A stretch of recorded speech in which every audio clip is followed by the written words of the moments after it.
the next concept of national income. We have already discussed in the previous video about two type of goods, that is consumption good and the next one is capital goods. Now in this video we will discuss about final goods and intermediate goods. तो बच्चों देखते हैं final goods क्या होता है और intermediate goods क्या होते हैं. फाइनल गुड्स वो गुड्स होते हैं, those goods which are used either for consumption और फॉर इन्वेस्टमेंट पर्पसेस. तो फाइनल गुड्स के अंदर दो ही बातें आई हैं निकल के सामने. एक बात कि ये गुड्स जो हैं वो कंजप्शन पर्पज से यूज होते हैं, कंजप्शन पर्पसेस से, और दूसरी बात हमारे सामने ये निकल के आई है कि ये जो गुड्स होते हैं वो इन्वेस्टमेंट पर्पसेस से भी होते हैं. तो बच्चों ये इन्वेस्टमेंट पर्पसेस और कंजप्शन पर्पसेस क्या है, अब देखते हैं, इसको एग्जांपल से क्लियर करते हैं. कंजप्शन के लिए क्या होता है, जब भी हाउस होल्ड कोई भी चीज खरीदेगा, हाउस होल्ड किसके लिए खरीदता है, वो अपने कंज्यूम करने के लिए खरीदता है. For example pen, pencil, burger, idli, dosa, कुछ भी चीज कंजप्शन करने के लिए खरीदता है वो लोग, हाउस होल्ड जब भी खरीदेगा. अब इन्वेस्टमेंट की बात करते हैं. इन्वेस्टमेंट कौन करता है, फर्म. तो फर्म जब भी कोई चीज खरीदेगी वो इन्वेस्टमेंट के लिए नहीं होगी हमेशा, मगर जब भी इन्वेस्टमेंट करने के लिए, फॉर एग्जांपल वो कैपिटल फॉर्मेशन करने के लिए, वो आगे उस गुड से कोई चीज फर्म कैपिटल फॉर्म करना चाह रही है तो वो उसके लिए फाइनल गुड होगा. फॉर एग्जांपल जैसे कि machinery used by firm, machinery purchase by firm, जैसे कि इक्विपमेंट्स, जैसे कि टूल्स, जैसे कि प्लांट यूज्ड बाय फर्म. तो ये जो सब होते हैं उसके लिए, फर्म के लिए वो फाइनल गुड्स होते हैं बच्चों. Final goods hopefully clear. अब इंटरमीडिएट गुड्स की बात करते हैं. Intermediate goods which are used for further production और for resale in the same year, जो फर्दर प्रोडक्शन में यूज होते हैं और जो सेम ईयर के अंदर अंदर रीसेल के लिए यूज होते हैं. फर्दर प्रोडक्शन में तो ये भी यूज हो रहा है ना, लेकिन इस थोड़ा सा अलग है. और कैसे अलग है देखते हैं. इंटरमीडिएट जो गुड होते हैं बच्चों, वो गुड्स, दो बातें निकल के आई हमारे सामने. अगेन पहली बात हमें ये सामने आई है निकल के कि फर्दर प्रोडक्शन, और दूसरी बात ये आई है हमारे सामने निकल के कि फॉर रीसेल.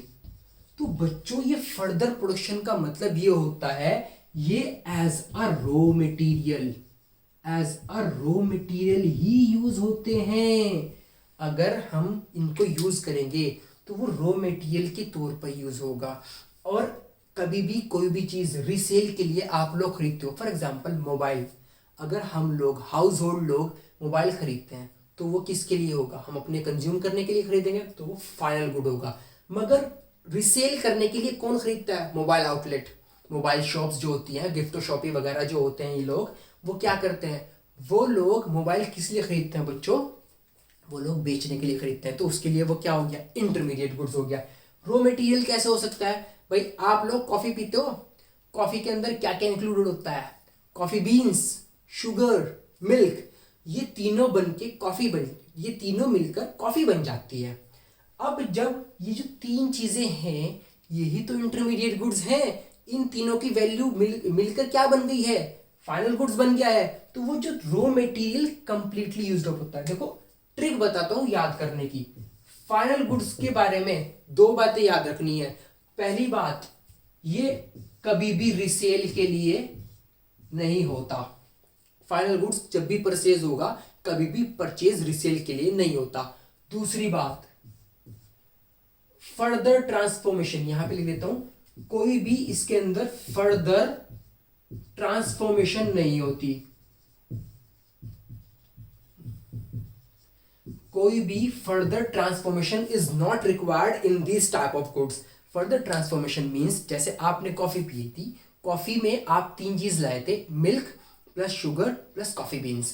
तो अगर कॉफी बीन्स को आप एज इट इज कॉफी के तौर पर पी लो तो वो नहीं हो पाएगा. फॉर एग्जांपल आप पेन लाते हो बाहर से, भाई पेन जब लाते हो, पेन यूज करते हो आप, पेन के अंदर ऐसा तो नहीं होता कि इंक कहीं और से लाए, रिफिल कहीं और से लाए हो, पेन कहीं और से लाए हो, उसकी कैप कहीं से ला रहे हो, फिर उसके अंदर कुछ बना रहे हो, बैठ रहे हो, उसके बाद उसको यूज कर रहे हो, ऐसा नहीं होता ना. तो वो फर्दर ट्रांसफॉर्मेशन नहीं रिक्वायर्ड है, आप लाए और यूज कर लिया आपने. ये तो हो गया फाइनल गुड्स की ट्रिक. अब इंटरमीडिएट गुड्स की ट्रिक क्या होती है याद रखने की, याद रखना कि these goods are completely used up in production process. Production process के अंदर बच्चा लोगों ये कंप्लीटली यूज्ड अप हो जाएंगे, बचेगा नहीं। आप लाए, आपने इसको यूज किया, ये बचेगा नहीं। अगर बच गया तो वो नेक्स्ट ईयर के लिए फाइनल गुड्स कहलाएगा।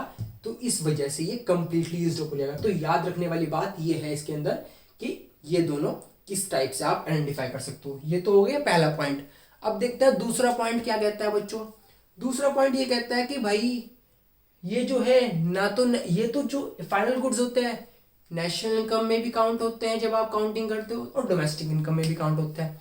मतलब कहने का ये है बच्चों, जब डोमेस्टिक इनकम और नेशनल इनकम की काउंटिंग होती है तो इन गुड्स की वैल्यू काउंट होती है, मगर जो इंटरमीडिएट गुड्स होते हैं उनकी वैल्यू कभी भी ना तो नेशनल इनकम के काउंटिंग होने में होती है, ना ही डोमेस्टिक इनकम के काउंटिंग होने में होती है। क्योंकि अभी मैंने एग्जांपल दिया आपको, फाइनल गुड्स का एग्जांपल दिया। अभी आपने कॉफी पी थी ना, कॉफी पीने में जब आपने कॉफी पी है 10 रुपीज 20 रुपीज, या फिर आपने सीसीडी की पी ली है तो 90 रुपीज या 100 रुपीज की पी है, जब उसमें जो जो मटेरियल लगा है वो फाइनल गुड्स में ऑलरेडी इंक्लूड हो गया है, फाइनल गुड्स की वैल्यू में ऑलरेडी इंक्लूड हो गया है। तो अगर हमने उसकी वैल्यू अलग से काउंटिंग कर ली है और फाइनल गुड्स की वैल्यू अलग से काउंटिंग कर ली है, तो बच्चों the problem of double counting arises. यहाँ पर एक प्रॉब्लम अराइज हो जाएगी हमारे सामने, इकोनॉमी के सामने। 2 बार काउंटिंग हो जाएगी और the national income will be miss interrupted. तो इस वजह से वो नहीं काउंटिंग हो सकता, ये इसकी काउंटिंग, इसकी वैल्यू जुड़ती है, ऐड होती है। अब देखते हैं बच्चों थर्ड पॉइंट क्या कहता है। थर्ड पॉइंट ये बोलता है no value has been added in final goods के अंदर कोई भी वैल्यू फर्दर ऐड नहीं होगी। जैसे मैंने अभी आपको बताया था, further transformation is not required in this type of goods. You purchase the good, you bought the goods and used it. These are the final goods. No further value is being added. But इसके अंदर intermediate good के अंदर कुछ ना कुछ value add होनी है। आप लोग फॉर एग्जांपल आप लोग ड्रेस लाते हो, चलिए ड्रेस जब लाते हो आप कोई अच्छी सी ड्रेस, तो उसके अंदर आपने कोई चीज बनाई या फिर उसके अंदर आपने कोई चीज जो है आपने ऐड की है या तब यूज किया है, आप लाए और जाकर पहन ली, तो वो सब हो गया बच्चों, उसके अंदर कोई चीज ऐड नहीं होती है, वो सब हो गया इंटरमीडिएट गुड्स। तो ये होपफुली आपको क्लियर हो गई होगी बात की ये इंटरमीडिएट गुड्स क्या होता है। Last point, last but not the least, लेकिन सबसे इंपॉर्टेंट पॉइंट होता है ये पॉइंट होता है have cross the boundary line of production.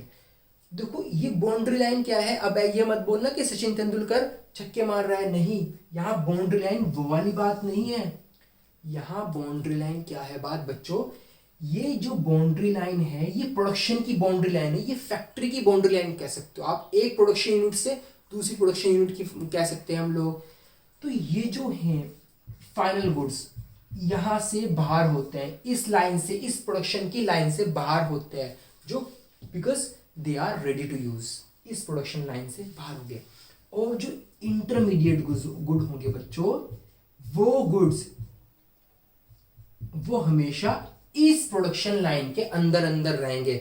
मतलब इन गुड्स को जनरली एक प्रोडक्शन फर्म दूसरी प्रोडक्शन फर्म से खरीदती है, तो वो क्या हो गया, प्रोडक्शन लाइन के अंदर हो गया। मगर जब वो फाइनल यूजर पे चले जाता है, जो उसका फाइनल यूजर हो गया, तो वो प्रोडक्शन लाइन के बाहर चला जाता है। तो बच्चों यही होती है वो प्रोडक्शन लाइन, वो बाउंड्री ऑफ प्रोडक्शन लाइन होती है। तो समझ में आ चुका है ना कि इस लाइन के अगर बाहर चला गया है तो वो फाइनल गुड्स होगा। अगर इस प्रोडक्शन लाइन के या फिर हम कह सकते हैं कि फैक्ट्री के अंदर है, तो वो क्या होगा, इंटरमीडिएट गुड होगा।